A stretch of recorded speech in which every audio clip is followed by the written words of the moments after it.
Calum's warlocks decimated Reece's pack, leaving him lost in the cursed wastes. They hold his pack captive, planning to use his suffering for a dark ritual. Reece is haunted by visions, his hope fading. What is the warlock's true goal? Can Reece escape their trap? Reece ran, his breath ragged, his legs burning. The figure in the mist was gone, swallowed by the cursed land before he could reach it. His heart pounded in his chest. Was it real? Was she real? His surroundings twisted and blurred, the ground beneath him shifting like a living thing. The wastes were unlike any battlefield he had ever fought on. It was an endless void, a labyrinth with no exit, a slow death wrapped in illusion. His fingers curled into fists. No, I will not die here. A whisper slithered through the air.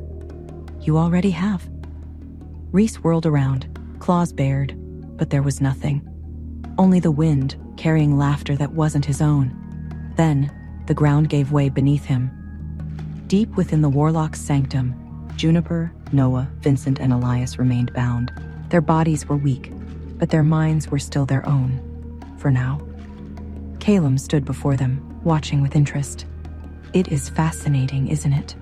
How much you wolves cling to each other. Vincent glared up at him. You really like hearing yourself talk, huh? Calum smirked. I do, but you'll like this even less. With a flick of his wrist, a wall of shadow lifted, revealing something behind it, something none of them had expected. A massive stone slab, covered in warlock runes, pulsing with deep crimson light. And trapped inside, encased in swirling magic, was a figure. A woman. Juniper gasped. Trinity? The magic around the figure cracked like lightning, but the face inside the stone was still.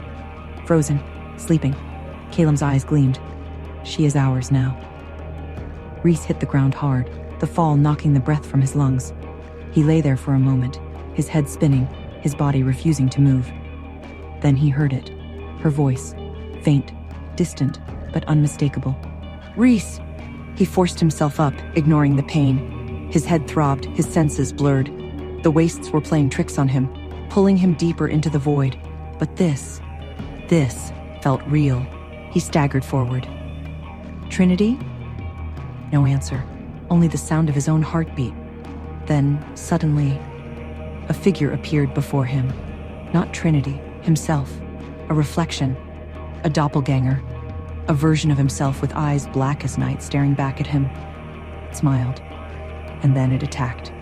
Reece barely managed to block the first strike, his claws colliding with his other selves in a blur of motion. The impact sent a jolt through his body. This thing, it wasn't just a shadow. It was him. Every movement, every instinct matched his own. Every attack he threw was met with equal force. It was like fighting a mirror.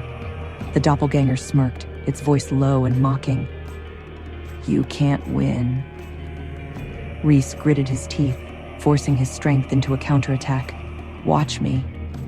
They clashed again, the wastes swirling around them like a living storm. But the more he fought, the more exhaustion clawed at him. His energy drained faster than it should have, his limbs heavier with every strike. And his shadow self? It wasn't slowing down at all. Back in the warlock's stronghold, Trinity stirred within her prison. Her body did not move, but inside her mind, she felt everything. The warlock's voices whispered around her, feeding magic into the stone that held her captive. They were trying to strip her away, to unmake her piece by piece. She fought to hold on, fought to stay herself, but it was getting harder. Then, for the briefest moment, she felt Reece. Pain, exhaustion, despair. Her heart ached. He was still out there, alone. She tried to reach for him, but the magic around her pulsed violently, forcing her back into silence. The warlocks were watching. Calum stepped closer to her prison, eyes dark with amusement.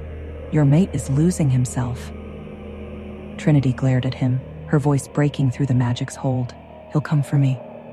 Calum only smiled, perhaps.